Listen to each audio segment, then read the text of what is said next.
اے مسلمانوں دیاں دھیاں کہہ سکدیاں میرا جسم میری مرضی؟ اے مسلمانوں دی دھی کوئی کہہ سکتی؟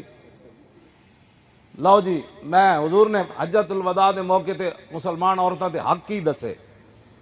یا ایھا الناس، اے حضور نے حجت الوداع 1,24,000 صحابہ یقیناً اتھے موجود سن، 1,24,000 حضور نے خطبہ کی ارشاد فرمایا، یا ایھا الناس انی لا ارانی و ایاکم نجتمع فی ھذا المجلس ابدا ان دماءکم و اموالکم و اعراضکم حرام علیکم کحرمت یومکم ھذا فی بلدکم ھذا فی شہرکم ھذا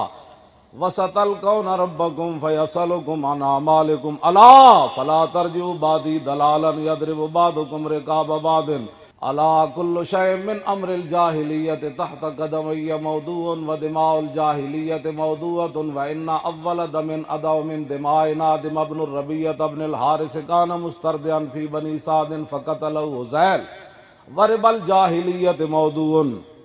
و اول ربا ادع ربانا ربا عباس بن عبد المطلب فانہ موضوع کلو، ایتھے تک کہ حضور نے گل کی تھی۔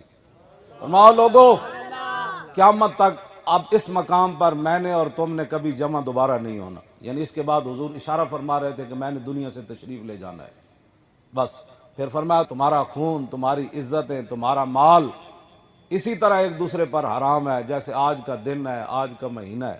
آج کی یہ جگہ ہے۔ حضور نے فرمایا ان قریب تمہاری اپنے رب سے ملاقات ہوگی اور رب تم سے تمہارے اعمال کے بارے میں پوچھے گا۔ فرمایا کہ میرے بعد گمراہ نہ ہو جانا، الا فلا ترجعوا بعدی ضلالا، فرمایا میرے بعد گمراہ نہ ہو جانا کہ ایک دوسرے کو تم قتل کرنا شروع کر دو۔ فرمایا آج جاہلیت کی ہر چیز، الا کل شیء من امر الجاہلیت تحت قدمی موضوع، فرمایا آج جاہلیت کی ہر رسم، ہر رواج آج میں اپنے پاؤں کے نیچے روند کر جا رہا ہوں بس۔ لوگ کہتے ہیں نہیں جی کوئی تھوڑا بہت ہونا چاہیے، میں کہا حضور تے پیراں تھلے لتاڑ کے چلے گئے جاہلیت دی ہر چیز۔ میں بڑے بڑے نیکاں دیاں شادیاں تے بھی گیا، میں شادیاں تے جانا بند کر دیتا، مینوں سمجھ نہیں آندی ہے مسلمانوں دیاں شادیاں ہو رہی۔ حضور تو اپنے پاؤں کے نیچے سارا کچھ روند کر چلے گئے، الا کل شیء من امر الجاہلیت تحت قدمی موضوع، فرمایا آج میں ہر چیز اپنے پاؤں کے نیچے جاہلیت کے روند کر جا رہا ہوں۔